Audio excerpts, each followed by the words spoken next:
नमस्कार, स्वागत है आपका स्वराज एक्सप्रेस पर। मैं हूं नीलू व्यास और हर हफ्ते हम आपके लिए लेकर आते हैं उन मुद्दों को जिसका सीधा सरोकार समाज से है, खासकर हाशिए पर रहने वाले वो बच्चे जिनके लिए जिंदगी की खुशियां बहुत दूर हैं। स्वराज एक्सप्रेस के लिए ये सिर्फ एक कार्यक्रम नहीं बल्कि समाज की बड़ी मुहिम है जिसे हम लगातार जारी रखना चाहते हैं।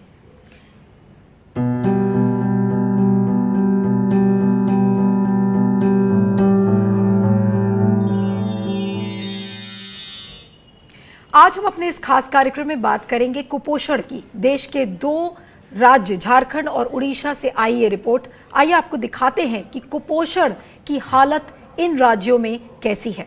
देखिए रिपोर्ट। बच्चों के विकास के लिए ये जरूरी है कि उन्हें पौष्टिक भोजन मिले, लेकिन हमारे देश के कई हिस्सों में बच्चों को पौष्टिक भोजन तो दूर पेट भर खाना नहीं मिल पाता है। इन तस्वीरों को देखिए। देश के दो राज्यों झारखंड और ओडिशा से आई ये तस्वीरें देश में कुपोषण कितनी बुरी तरह से पैर जमा चुका है इसकी तस्दीक कर रही हैं। 13 साल की गंगा माझी हाथ में लाठी लेकर चलने को मजबूर हैं। ये कुपोषण का शिकार हैं। इनके पैरों में इतनी ताकत नहीं है कि वो बिना किसी सहारे के चल सकें। गंगा के परिवार की आर्थिक स्थिति भी इतनी मजबूत नहीं है कि उनको सही इलाज और घर में पौष्टिक खाना मिल सके। 3 साल की इस बच्ची को देखिए। कुपोषण के शिकार ये बच्ची झारखंड के पश्चिमी सिंहभूम की रहने वाली है। पौष्टिक भोजन नहीं मिलने से इस बच्ची के शरीर का सही विकास नहीं हो पा रहा है। परिवार की आर्थिक स्थिति इतनी कमजोर है कि वो इसका इलाज तक नहीं करा पा रहे हैं। कोरोना की वजह से ये परिवार सरकारी योजनाओं का फायदा भी नहीं उठा पा रहा है। बेचते हैं, बेचने का तो अभी कोरोना का चलते थोड़ा अभी नहीं हो रहा है। आप लोग खाना डेली का क्या खाना खाते हैं? पानी भात खाते हैं? नहीं, सूखा और पानी भात दोनों। आंगनबाड़ी जैसी संस्थाओं का कहना है कि जिन परिवारों की आर्थिक स्थिति ठीक है उन्हें पौष्टिक भोजन उनके जरिए दिया जाता है, लेकिन उनके पास ऐसे परिवार आते ही नहीं हैं। वहीं स्वयंसेवी संस्था एस्पायर भी ऐसे बच्चों की मदद के लिए हर संभव कोशिश कर रही है। एस्पायर का कहना है कि कुपोषित बच्चों की संख्या में हर साल इजाफा हो रहा है। सुरुतुबिड है, वो हमारे यही नामांकित है। उसको हमने बहुत बार कोशिश की है कि उसका सुधार उसका, लेकिन उसको बहुत बार हम लोग बुलाए भी। जो हम लोग को यहाँ आंगनबाड़ी में जो पोषार दिया जाता है उससे हमेशा वंचित रही है। उसके घर जाते थे, उसको खोजते थे हम लोग, सहिका द्वारा हम लोग भेजते थे उसको बुला के लाने के लिए कि उसे ना छूटे। तो वो चीज हमेशा ही वो वंचित रही है। कुपोषण किसी भी देश के विकास में सबसे बड़ा बाधक है। अगर समय रहते इसमें सुधार नहीं हुआ तो फिर आने वाले दिनों में कुपोषित बच्चों की संख्या लगातार बढ़ती जाएगी।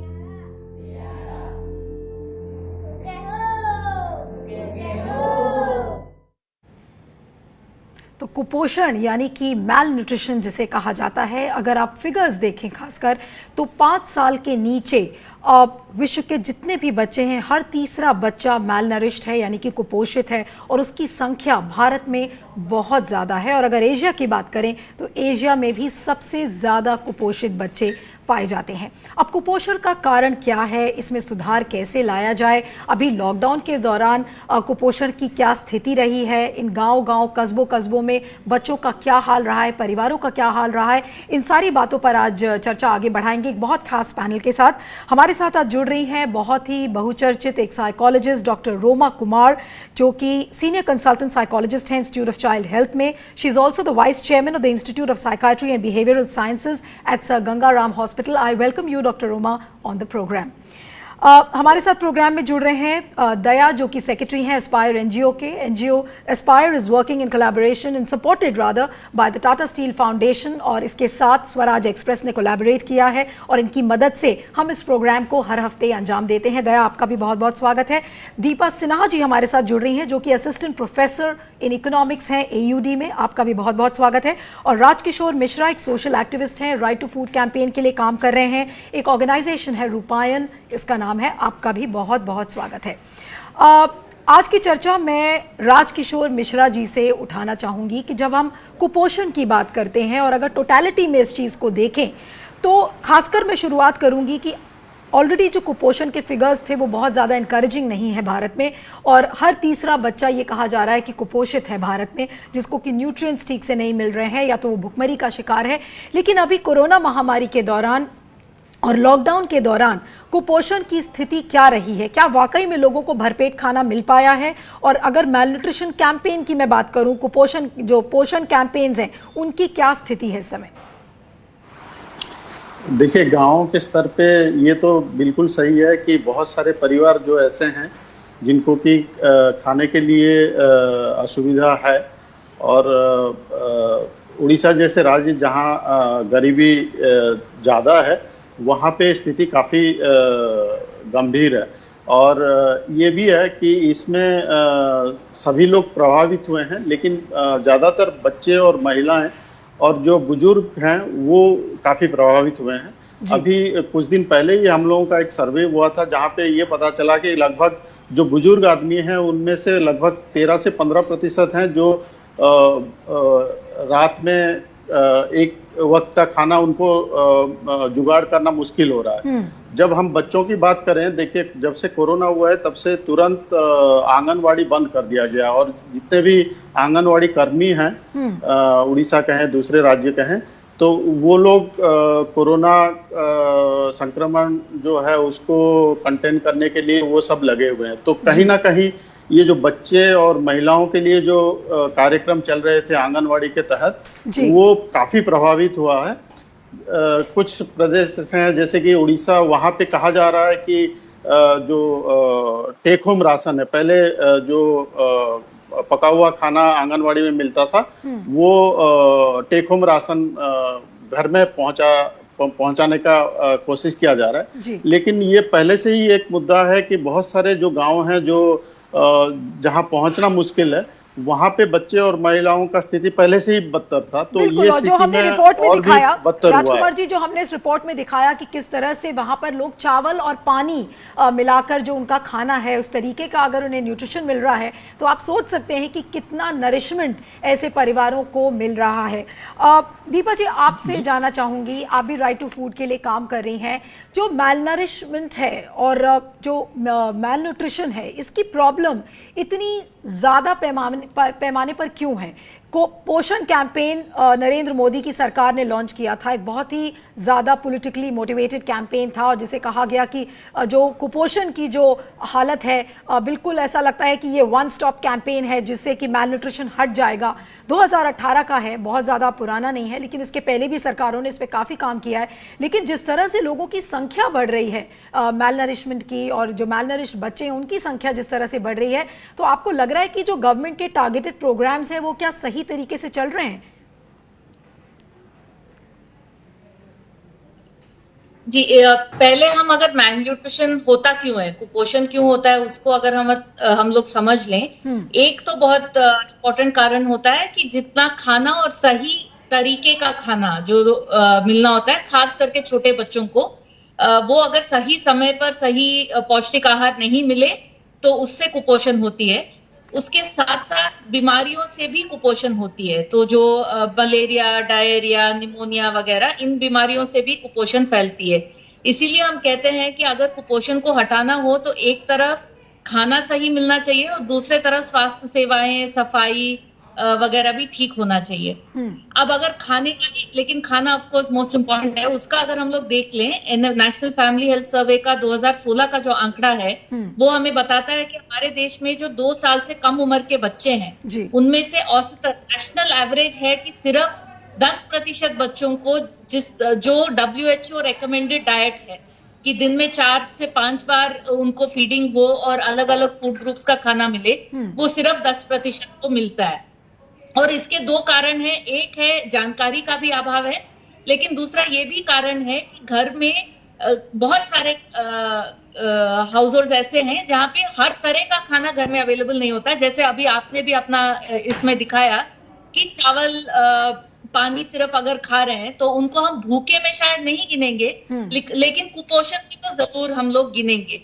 और सरकार का जो पोषण अभियान है जिसका इतना प्रचार चल रहा है, सरकार का पोषण अभियान अभी तक सिर्फ फोकस्ड है अवेयरनेस बिल्डिंग में और बिहेवियर चेंज में। लेकिन ये मुद्दा कि बहुत सारे परिवार ऐसे हैं जहां पे दाल, मछली, अंडा, दूध, सब्जी, फल, इन चीजों की उपलब्धि कम है, उसके लिए सरकार के तरफ से कुछ नहीं है। और उसमें हम ये कोविड के समय में देख रहे हैं कि स्थिति और भी खराब हो रहा है। बिल्कुल, आपने सही कहा कि जो फूड सप्लाई चेन है कि किस तरह से घर घर में पोषण वाला खाना पहुंचे, वो चीजें नहीं हो रही हैं। और जो पोषण कैंपेन है मोदी सरकार द्वारा जो चलाया गया था, उसकी शुरुआत जो हुई है वो अभी बिहेवियर और एटीट्यूडनल चेंज पर ज्यादा आधारित है। दया, आपसे समझना चाहेंगे कि ग्राउंड पर सिचुएशन क्या है, सबसे बड़ी कमी आपको कहां नजर आ रही है कि अगर मैल न्यूट्रिशन आज बच्चों में बढ़ रहा है और दिन पर दिन इसकी संख्या बढ़ती जा रही है तमाम सारे गवर्नमेंट प्रोग्राम्स के होने के बावजूद, तो सबसे बड़ी कमी आपके हिसाब से कहां पर है? जैसे दीपा और कई लोगों ने उठाया कि कुछ तो फूड सिक्योरिटी का मसला तो है ही, फूड स्कैर्सिटी का, और खासकर जो रिमोट एरियाज है वहाँ आंगनबाड़ी के कार्यक्रम भी नहीं ठीक से चलते हैं। कोरोना में तो जो इस कोविड के काल में तो जो परिस्थितियां और विषम हुई है उसकी चर्चा की। हमने 2-3 चीजें देखी है बहुत साफ बच्चों के बीच। एक तो माल न्यूट्रिशन बहुत एक्सट्रीम किस्म का जिसमें बच्चों की मौत भी होती है, ऐसी भी है इंटीरियर एरिया में। बट स्टंटेड ग्रोथ तो इतना ज्यादा है कि यदि आप बच्चों से पूछे वहां कि आपकी उम्र कितनी है और जब उनका आप ऊंचाई देखे, उनकी शरीर की देखे, तो बहुत साफ दिखता है कि ज्यादातर बहुतायत बच्चे उनका ग्रोथ स्टंटेड है और वो दिखता है। जो फूड की अवेलेबिलिटी के साथ साथ जो दीपा ने उठाया, हाइजीन का मसला भी है, हेल्थ का मसला भी है और समझ का मसला भी है, और माँ बाप के पास समय भी हो कि बच्चों की देखभाल कर सके। जो माँ बाप दोनों मजदूरी करते हैं उनके लिए ये करना एक ट्रांजिशन का भी है। हमने देखा कि इन बच्चों को ये पखाड़ू भात बोलते हैं इसको, ये फर्मेंटेड राइस है जिसमें पानी डाल के नमक डाल के खाते हैं, ये इनका डाइट है। और दाल, हमारा अपना अनुभव है कि हमने पहली बार जब मैं जाके उड़ीसा के और झारखंड के इलाकों में तो हमने बच्चों का चिल्ड्रन फेस्टिवल किया था, उनके लिए जो दाल, तो मैंने देखा दाल को बच्चे चटनी की तरह लीक कर रहे थे, चाट के खा रहे थे, उनके जीवन में दाल नहीं है, दूध नहीं पीते ट्राइबल्स। दूसरा जो इनका ट्रांजिशन हुआ है, जब जंगलों में तो रिस्ट्रिक्शन से बहुत, शिकार बंद है, इनके लिए जंगल प्रोड्यूस पे भी बहुत ज्यादा निर्भरता थी, वो खत्म हुई। और ये ट्रांजिशन में इनके लिए जो नए स्किल्स है वो भी नहीं, वो भी मसला है। इनके नए स्किल्स नहीं है, खेती करने की स्किल्स नहीं है, दूसरे तरह के स्किल्स नहीं है। आपने दया बताया कि किस तरह से बच्चे जो ट्राइबल इलाकों में हैं, अगर उन्हें जाकर दाल दी जाती है तो वो दाल को लिक करते हैं, ऐसा लगता है कि उनको पूरा खाना नहीं मिल रहा है। ये अपने आप में ही एक पूरी पिक्चर को बयान करता है कि भारत में कैसी स्थिति है। लेकिन अगर बच्चों के ओवरऑल डेवलपमेंट की बात करें, डॉक्टर रोमा, मैं आपके पास आऊंगी कि बच्चों का ओवरऑल डेवलपमेंट हो, चाहे इमोशनल डेवलपमेंट हो, ये सारी चीजें उनकी खुशियों से जुड़ी हुई हैं कि उन बच्चों की जिंदगी में खुशियां कैसे लाया जाए। तो एक जो मैलनरिश्ड बच्चा है, अगर उसकी मेंटल हेल्थ की अगर मैं आपसे बात करूं तो उसे आप कैसे देखेंगी, कैसे समझाएंगी लोगों को? फिजिकली तो बच्चे डेफिनेटली अफेक्टेड हो गए क्योंकि खाना उनको वो पोषण नहीं मिल रहा, लेकिन जो मानसिक रूप से इन पे जो असर आता है, जो कॉग्निटिव डेवलपमेंट में जो बुद्धि पे आता है असर, वो तो लंबा चलेगा, पूरे जीवन चलेगा। और ये डेफिशिएंसी के कारण इनके पास इमोशनल इंस्टेबिलिटी भी हो जाती है और इसके कारण सोशल रिस्पॉन्सिवनेस, उसमें भी असर आता है। लैक ऑफ इंटरेस्ट इन बाकी जो एनवायरनमेंट की, जो भी वातावरण की चीज़ें, उनमें इंटरेस्ट कम आता है। और इनएडिक्वेट जो इमोशनल डेवलपमेंट है, मतलब जो भावनाएं हैं, वो उनमें प्रॉब्लम आती है और खास करके स्कूल की पढ़ाई में इनको दिक्कत आती है। सो मैलन्यूट्रिशन के कारण जो फ्यूचर में है, स्ट्रेस, एंजाइटी, डिप्रेशन, इरिटेबिलिटी, ये इस तरह की बहुत ज़्यादा झुंझलाहट होना, उत्तेजित हो जाना, या अपना ध्यान एकाग्रित नहीं कर पाना, नींद ढंग से नहीं आना, तो इन सब चीज़ों पे इनका काफ़ी ज़्यादा मूड पे काफी असर रहता है। तो आपने जैसा बताया कि उनका जो कॉग्निटिव डेवलपमेंट है और ओवरऑल डेवलपमेंट की अगर हम बात करें तो बच्चे को मूड स्विंग्स हो सकते हैं, एंग्जाइटी हो सकती है, और इन सारी चीज़ों से पढ़ाई में मन ना लगना, ये सारी चीज़ें एक बात को की ओर इशारा करती हैं कि जो बच्चे का ओवरऑल डेवलपमेंट है अगर वो कुपोषित रहेगा तो कहीं ना कहीं वो ओवरऑल डेवलपमेंट भी अफेक्ट होता है। वक्त तो चला है एक ब्रेक का। ब्रेक के पार इन सारे पैनलिस्ट से जानने की कोशिश करेंगे कि अब आगे की रणनीति मैल को यानी कि कुपोषण को फाइट आउट करने में क्या होनी चाहिए। बने रहेगा आप स्वराज एक्सप्रेस के साथ।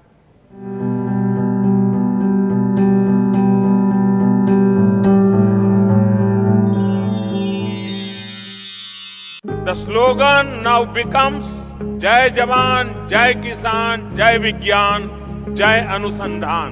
Think big, Lovely Professional University। सपने सच तब होंगे जब आप सपने दिखना शुरू करेंगे। ये शब्द हैं उस शख्सियत के जिसके सपनों ने दी इस देश को एक नई उड़ान, डॉक्टर APJ अब्दुल कलाम। और ऐसे ही हर स्टूडेंट के सपने पूरे करेंगे हम, under best guidance of expert faculty team. Admission open in science and technology, humanities, social science, arts and sports. Doctor APJ Abdul Kalam university, Indore. For the details, contact 1800-300-26072. SRK University, not just a name, but a gate to your success. Extraordinary placements, expert faculty, advanced infrastructure. SRK University, excellent education, modern learning. Courses offered: engineering, MBA, pharmacy, agriculture, dental, homeopathy, nursing, law, BSc, MSc, BCom, MCA, and many more. SRK University, where education becomes better. Admissions open. Call 70241-44981 or visit www.srku.edu.in. Stream कोई भी हो, best career option के लिए है Bhabha university. Best faculty, world class infrastructure, scholarships, hi tech labs, 27 acre of lush green campus, hostel facility. Admissions open for engineering, pharmacy, dental, computer application, management and agriculture. Bhabha university at Hoshangabad road, Bhopal. Call 9165025500।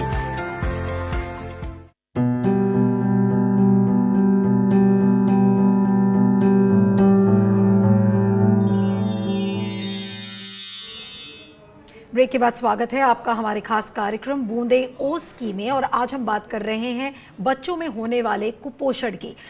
Deepa जी, मैं आपके पास आना चाहूंगी कि अक्सर लोगों में confusion रहता है कि जब हम मैल न्यूट्रिशन की बात करते हैं और भुखमरी की बात करते हैं, और ग्लोबल हंगर इंडेक्स के अगर आप फिगर्स देखें तो 117 देशों का जो सर्वे हुआ था उसमें भारत की रैंकिंग 104 है, और कई पायदान वो नीचे आ गई है अगर आप 2018 की रैंकिंग से तो देखें तो ये कंफ्यूजन कहाँ पर है कि जो परिवार भुखमरी से ग्रसित हैं, जिनके परिवारों को पेट भर खाना नहीं मिल रहा है, तो ये तो बट नेचुरल है कि वहां पर मैल नरिशमेंट भी पाया जाएगा।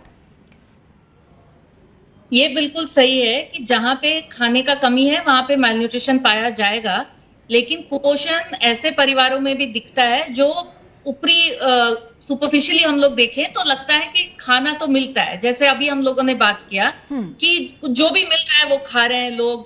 वो हो सकता है कि चावल भात हो या कहीं पे रोटी चटनी हो, लेकिन खाना उस तरह से भूख जिस तरह से हम लोग एक फिजिकल फीलिंग को समझते हैं वो नहीं है। लेकिन न्यूट्रिशन, पोषण, जिसमें अलग अलग तरीके के खाना मिलना होता है, कार्बोहाइड्रेट, प्रोटीन, माइक्रो न्यूट्रिएंट वगैरह, वो नहीं मिल रहा है। ये एक चीज होता है जिसके चलते हम डाइटरी डाइवर्सिटी की बात करते हैं, मतलब थाली में क्या क्या है, बच्चा हो बड़ा हो जो भी है उनको क्या मिल रहा है। हाँ। और हम बहुत सालों से हमारे देश में फोकस सिर्फ भूख पे रहा है, पोषण पर उतनी नजर सरकार के पॉलिसीज में अभी बातचीत तो हो रही है, लेकिन हम फिर भी जितना जरूरत है उतना नहीं देखते हैं, जिसके चलते 50-60% लोगों के हमारे देश में अभी भी एक्चुअली क्या खाते हैं वो अगर हम लोग देखें आपने तो एक बड़ा पोषण के नजरिए से कम है। आपने एक बड़ा इंपॉर्टेंट न्यूज पॉइंट दिया। आपने कहा कि अभी तक जो फोकस था वो भूखमरी पर था और न्यूट्रिशन पे यानी कि नरिशमेंट पे सरकार की पॉलिसीज नहीं रही हैं। राजकिशोर जी, आपसे अगर जानना चाहें तो ये जो इनसेंसिटिविटी है, चाहे वो ब्यूरोक्रेसी हो चाहे कोई भी सरकार हो, कि जो पॉलिसी बनाते वक्त भुखमरी को फोकस रखना और नरिशमेंट पर ध्यान न देना, इसकी वजह क्या है? क्या ये मिसप्लेस्ड प्रायोरिटीज थी या प्रायोरिटीज अब धीरे धीरे करके बदल रही हैं? क्या ये कहना ठीक होगा कि सरकारों में, चाहे वो किसी की भी सरकार हो, उसमें संवेदनशीलता नहीं थी इस चीज को लेकर? देखिए, ये जैसे उड़ीसा, झारखंड कहें या दूसरे राज्य कहें, जहाँ पे भूखमरी एक बड़ी मुद्दा है, पहले से भी है, अभी भी है, कि अभी भी अगर आप न्यूज़ उठाएं तो 5 दिन में 10 दिन में कोई ना कोई केस मिलता है जहाँ पे भूखमरी की स्थिति या भूखमरी से किसी की मौत की खबर आती रहती है। तो वो डेफिनेटली एक प्रायोरिटी है। लेकिन जो जैसे दीपा जी बता रहे थे कि न्यूट्रिशन पे जो फोकस होना चाहिए वो धीरे धीरे आ रहे थे। जैसे उड़ीसा जैसे राज्य है वहाँ पे कुछ फोकस बदल रहे थे, लेकिन ये कोरोना के समय में ये फोकस बिल्कुल हट गया है। और मुझे लगता है कि अभी अगर हम लोग उसमें फोकस नहीं रखेंगे तो बाद में ये स्थिति जो है और भी बुरी स्थिति में आ जाएंगे हम लोग, जब महिला और बच्चों की बात करते हैं। आपने कहा कि तो वो है, दूसरा है बोले। कि हमको ये मानना पड़ेगा कि ये जो स्थिति है उसमें पहले कहा जाता था कि जो न्यूट्रिशन कहें या फूड अवेलेबिलिटी कहें, वो दोनों समाज और सरकार दोनों की जिम्मेदारी में आते थे। लेकिन अभी जो स्थिति है उसमें लगता है कि सरकार यहाँ पे, सरकार की तरफ से पहल होना बहुत जरूरी है और प्रायोरिटी सरकार का यहाँ पे ज्यादा होना चाहिए। ओके, तो सरकार की प्रायोरिटी होनी चाहिए, सरकार की प्रायोरिटी होनी चाहिए, लेकिन वो है नहीं, और कोरोना के चलते ये चीजें और खराब हो गई हैं। दया, ग्राउंड सिचुएशन पे अगर मैं बात करूं, जैसे स्कूलों में मिड डे मील स्कीम अगर आप देखें जो चलाई गई थी, मिड डे मील स्कीम्स के जरिए लोगों को अंडा और बाकी जो न्यूट्रिएंट्स थे वो स्कूली बच्चों को देने की कोशिश की जा रही थी। अब स्कूल्स बंद हो चुके हैं, इस समय online classes most of the schools में चल रही हैं। तो इस समय जो गांव की स्थिति है और बच्चों को जो न्यूट्रिएंट्स मिलने चाहिए वो जाहिर सी बात है कि इस समय नहीं मिल रही है। तो आपकी जैसे एनजीओ है, आप लोग इस समय कैसे इंटरवीन कर रहे हैं? बच्चों को कुछ राशन तो मिल रहा है उनके घरों में, उड़ीसा में खास करके और झारखंड में भी ये हो रहा है। लेकिन मैं समझता हूँ कि सिर्फ मिड डे मील नहीं, जो आईसीडीएस का स्ट्रक्चर है सबसे ज्यादा इम्पोर्टेंट स्ट्रक्चर है। और हमने 200 आईसीडीएस के साथ काम किया और अभी भी हम उसको यूनिवर्सलाइज कर रहे थे कि हम कम से कम 5000 आईसीडीएस के साथ करें। तो मैं अपना आपको अनुभव बताऊं कि कुछ इलाके हैं जो छूट जाते हैं और नीचे जो सप्लाई का जो पूरा चेन है या बच्चों की जो भागीदारी है या जो आईसीडीएस का पूरा मैनेजमेंट का स्ट्रक्चर है, उसमें नीचे से काफी मजबूती करने की जरूरत है। और जब हुआ है, जैसे आप आईसीडीएस सेंटर में जाएंगे तो बच्चों के हाथ धोने की सुविधा नहीं है, थोड़े से सोप हो, लिक्विड हो। तो हम लोगों ने यही प्रयोग किया कि कैसे इंश्योर करें कि हर बच्चे को, मैं बताऊं उड़ीसा जैसे राज्य में 2 मील मिलता है आईसीडीएस, अंडा हर रोज मिलता है बच्चों को। और जो एक्स्ट्रा जिसका माल न्यूट्रिशन का ज्यादा प्रॉब्लम है, एक्सट्रीम है, उसके लिए अलग से डाइट भी मिलता है। तो कागज पर ये प्रावधान है, लेकिन नीचे तक वो सही सलामत ढंग से चल पाए, वो ऐसा लागू हो जाए, इसके लिए वहाँ की जो कमेटी है, तो जो नीचे प्रॉब्लम है दया, जो नीचे के लेवल पर प्रॉब्लम है, वो प्रॉब्लम क्यों है? Is it because of the lack of awareness? Is it because of the lack of man power? Is it because of the lack of the targeted policies for the rural areas? इसको आप कैसे देखेंगे? Lack of, it's a poor management. हमने कमेटियां तो बना दी है कागज पर, बट उन कमेटियों को जिस तरह से ट्रेन करना है, सक्रिय करना है, उनकी हैंड होल्डिंग करना है। और हमने 200 आईसीडीएस में करके देखा है, कई चीजों सप्लाई की भी प्रॉब्लम है। इससे मैं बताऊं, वहां हाथ धोने के लिए कोई सुविधा नहीं है, ना पानी है ना तो हाथ धोने के लिए। तो हमने लिक्विड सोप सप्लाई किया, लेकिन हमने देखा कि सारे बच्चे फिर आना शुरू करते हैं यदि आप आईसीडीएस को ढंग से चलाते हैं। तो ये मैं लगातार कह रहा हूँ, चाहे शिक्षा का सवाल हो, चाहे आईसीडीएस का सवाल हो, नीचे से जो कागज पर हमने कमेटियां बनाए, माता समिति, मदर्स की कमेटी है, लेकिन उनको कोई ट्रेन नहीं किया, कोई समझाया नहीं, उनको कभी कोई हिस्सेदारी के लिए तैयार नहीं। आप इनको तैयार करें, इनको टीचर्स के साथ भी काम करें, आंगनवाड़ी कार्यकर्ता के, सुधर सकता है स्थिति। और ये सिर्फ प्रोविजन का नहीं है, प्रोविजन के साथ साथ उसमें उसको इम्प्लीमेंट करने का है। बिल्कुल। और उसके कई गैप्स है अभी तक। सरकार के जो हम तय करते हैं, नीति बनाते हैं, पंचायती राज व्यवस्था को ले लीजिए, लेकिन हमने पंचायतों को कभी एम्पावर नहीं किया, उनकी ट्रेनिंग की व्यवस्था नहीं की। हम मानते हैं कि अपने आप और कॉन्फ्लिक्ट भी है तो कई बार। बिल्कुल ये प्रॉब्लम यहीं पर है। और एक लास्ट कमेंट मैं डॉक्टर रोमा से लूंगी, because you are dealing with the health of the children, और ओवरऑल अगर हम बच्चों का डेवलपमेंट देखें तो आप चलते चलते क्या बोलना चाहेंगी जहां तक मैल न्यूट्रिशन यानी कि कुपोषण की समस्या का सवाल है? बहुत सारे बच्चे भी इस प्रोग्राम को देखेंगे, परिवार देखेंगे इस प्रोग्राम को, तो आपकी तरफ से आप क्या कहना चाहती हैं कि इस पूरी प्रॉब्लम को कैसे टैकल किया जाए?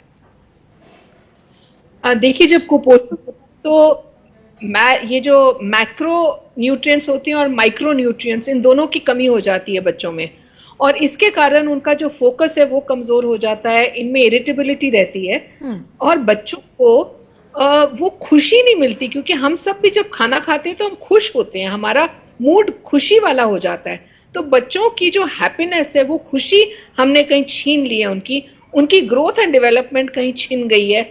तो वो जो कर सकते हैं, वो जो अचीव कर सकते हैं, वो नहीं हो पा रहा। तो आई थिंक हमने सिर्फ फिजिकल डेवलपमेंट पे नहीं ध्यान देना, हमने इमोशनल एंड मेंटल हेल्थ पे भी ध्यान देना है, क्योंकि खाना हर एरिया ऑफ दी बॉडी पे अफेक्ट करता है। बिल्कुल, आपने कहा कि बच्चों की खुशियां ऐसा लग रहा है कि छिन गई हैं क्योंकि उन्हें खाना ठीक से नहीं मिल रहा है, ठीक से पोषण नहीं मिल रहा है। लेकिन जैसा बाकी सारे पैनलिस्ट ने बोला कि जितनी भी हमारी नीतियां हैं वो सिर्फ कागज पर हैं, लेकिन हम छोटे छोटे लेवल पर भी वहां पर लोगों को एम्पावर नहीं कर पा रहे हैं। अब इसमें यह कहना कि सरकार की गलती है, जी हां, सरकार की तरफ से बहुत सारी कमियां रही हैं, एम्पावर नहीं किया गया, पर्सनल्स को ट्रेन नहीं किया गया, सारी पॉलिसीज वो कागज पर हैं। और जैसा कि दीपा ने कहा कि हमारा जो पूरा फोकस था वो सिर्फ भुखमरी पर था, हमने नरिशमेंट पर कभी ध्यान ही नहीं दिया।